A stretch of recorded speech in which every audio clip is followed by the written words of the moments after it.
गरीब किसान की कहानी। एक गांव में गरीब रामू किसान रहा करता था।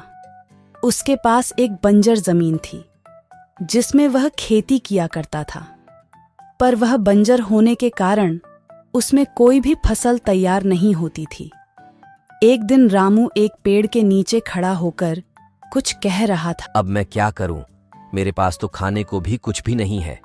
एक यह पेड़ है जिसमें कोई भी फल नहीं लगते हैं। मैं क्या करूं? ये बंजर जमीन में कुछ पैदा भी नहीं होता है। चलो, फिर भी मुझे काम तो करना पड़ेगा, नहीं तो मैं भूखा मर जाऊंगा।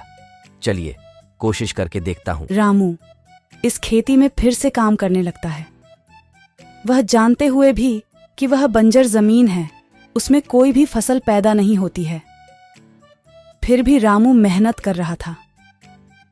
तभी उसे एक आवाज सुनाई पड़ती है, तो वह नीचे खुद कर देखता है तो उसमें एक सोने का घड़ा निकलता है। तो रामू बोलता है, अरे, वह मुझे तो घड़ा मिल गया। धन्यवाद भगवान। मैं समझ गया, मेहनत करने वालों की कभी हार नहीं होती। मैं मेहनत किया और मैं पीछे ना जाता, इसीलिए मुझे आज ये घड़ा मिला।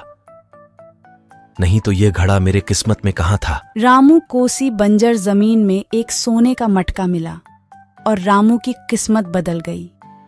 कहानी की शिक्षा। हम जितनी मेहनत करेंगे उतना भगवान हमारा साथ देंगे।